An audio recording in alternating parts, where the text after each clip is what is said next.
GM, it's Blue Eye Queen, and I'm in a new environment again. Everyone's always complimenting about my background changes. This time I'm back home with the fam in the country, and I couldn't be more obsessed with the wilderness and the trees. And I saw a turkey today and a fox. It's just been really cool to have that kind of slow down routine town and see everybody that I haven't seen in a really long time. So, sponging up that golden bubble of energy and reviving, refreshing, saving money to an extent. I just came up from Florida. As you know, I travel a lot as a disability advocate. I'm also an artist, so people could say that I have layers of a gypsy where I like to wanderlust and I like to see new data and be inspired by my environments and the colors and the languages and the sounds and the just the smells. I'm obsessed with that. I'm obsessed with change. I always have been, and that's why I get to do what I get to do because I take risks and those rewards come because I leave it up to God. He is my faith, and I wouldn't be in this position where I am letting go of a ton of baggage that I had carrying with me when I was living in Florida. So I've wiped that clean. I still have a lot of really good, positive things that are in St. Pete and in Tampa. My art showcases, my children's book, my festival stuff, it's still going. I've got a storage unit. I'm still doing the thing.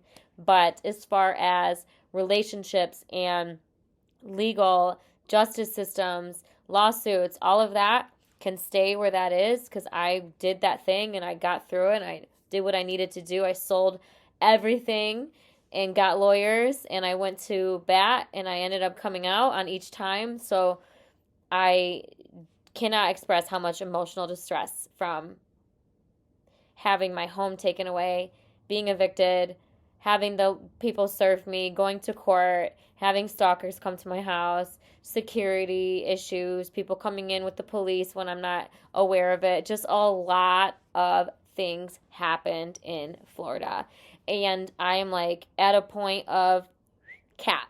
I'm at cap because I don't have a resource or support system down there to be able to help me when I'm up against a family that has a powerful person in the medical field. So, how am I going to compete with that when you're looking at it like black and white? So, I did what I had to do and I got myself out of the situation, served with the papers, went to court, did all of this on my mom's birthday, her passing last year, and I'm so sick, I'm so tired, I'm so stressed.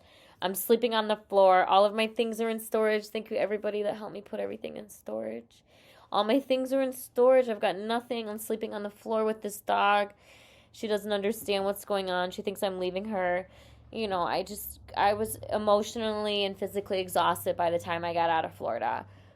Nothing was going the way I wanted to do. I had people taking me to next levels, like a stalker, calling me from unknown phone numbers, showing up at my house without perms, just make up excuses. Oh, I'm checking on Oreo. No, dude, that's not how that works. You have to give people notices.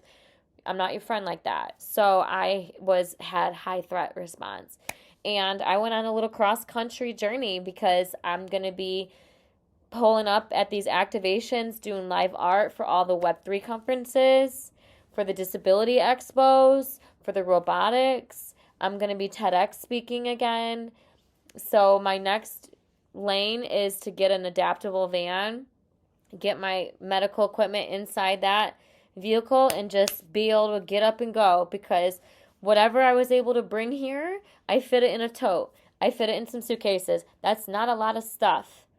Not in a little two-door coupe with the dog, and I had to get a hitch installed for the scooter and the wheelchair, and I did all of that in like 6 days. I got served with the papers by the police, had X amount of days, 5 days to get to the court to fill out these papers. By the 7th day, I was out, not even. And I have so much more anxiety now. And I'm like, man, the insurance companies, lawyers, they're all calling me all day long. Nobody ever wants to work in my favor. They just want to take everything away from me. I'm not talking to them. They can write me an email so it's documented in writing. I'm not like everybody will go out of their way to not pay you. I have to pull teeth to get the resources that I need in the human rights and just the basic stuff. I don't know how I even have the happiness and the level of audacity to go out and be like, I can live life, when I'm looking back and I'm thinking, oh my God, look at all these things that are hanging off of me right now, all this energy that I'm carrying because I have to deal with all these stupid BS things that have no relevance to me. If people could just do their job correctly and realize that they're giving the wrong people the things that people like me need. So I'm going to go on my rant every single day, which is why I have Day in the Life channel. I've got a stream. I'm an OV ambassador. I'm on Abstract. I'm on YouTube, Twitter, Twitch, Facebook, LinkedIn, Instagram, Threads, all of them.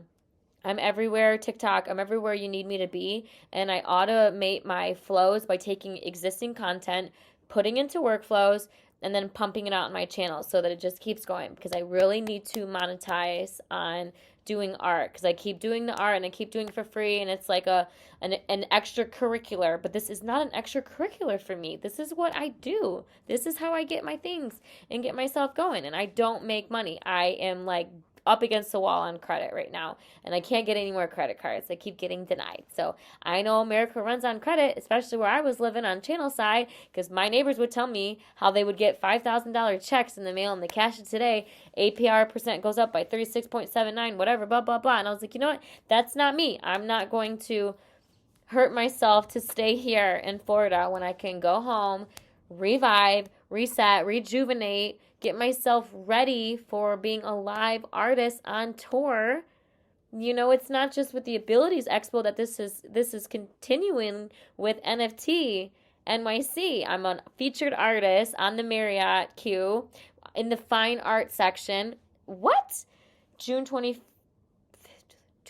I will get the dates and put them exactly in here. I just posted it. I should know. Also, TEDx all summer and the robotics conferences. I have decided to walk into my shoes officially and be the person that bridges disability with the online digital world, get the resources that we need, make things literally more accessible.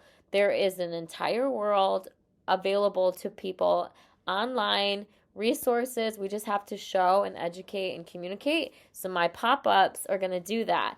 And with me doing the van life, I'll be able to stream it, get up and go as I want, stay in campgrounds, just really I've been trying for a very long time to find ways to come back from what I just went through.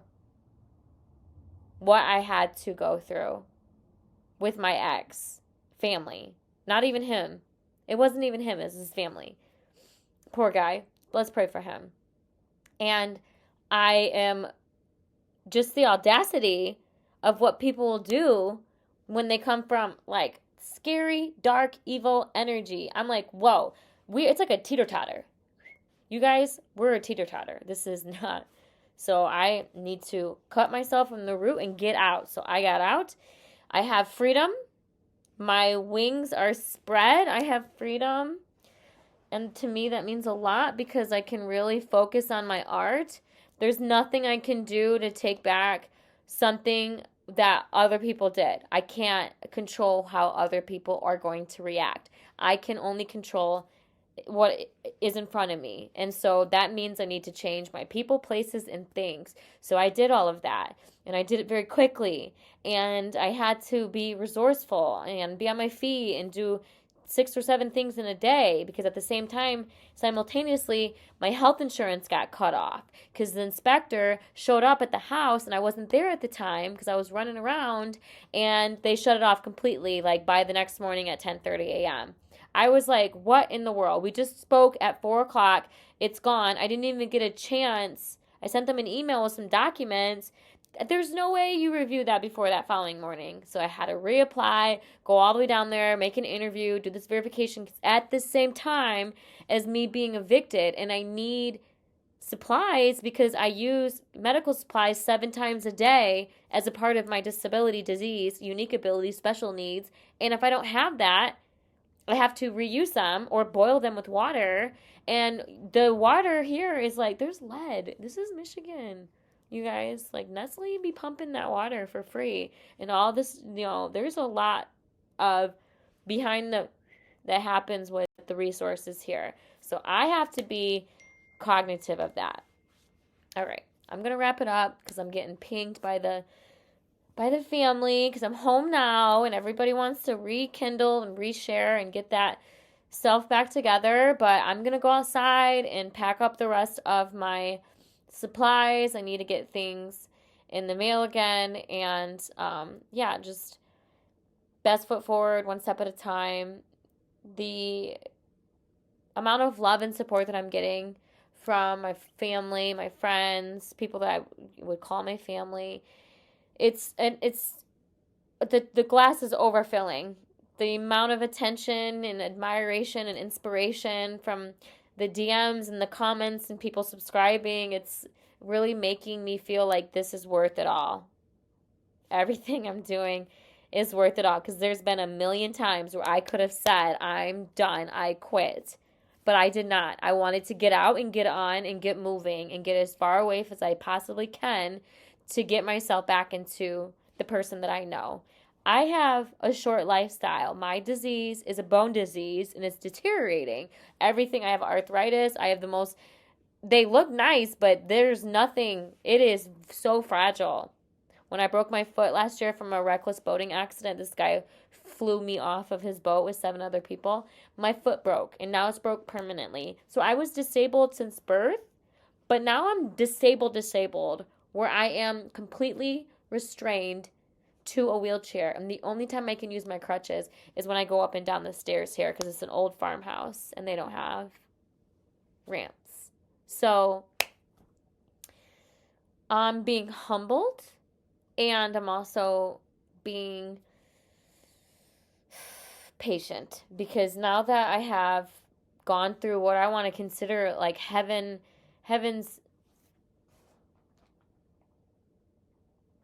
blessing me with all of these beautiful things because I walked through whatever I had to go through in Tampa, and now I'm getting blessed. I'm getting blessed now.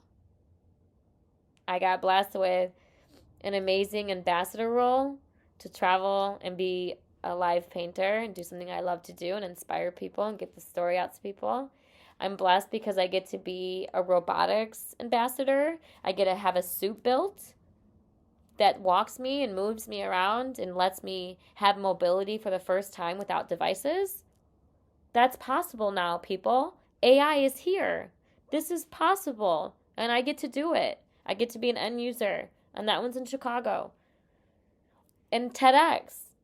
And not just TEDx, Web3 X conferences, NYT, NYFC, Ape Fest, all of these good ones, right? I'm going to be there. I'm going to be present. It's going to be amplifying here.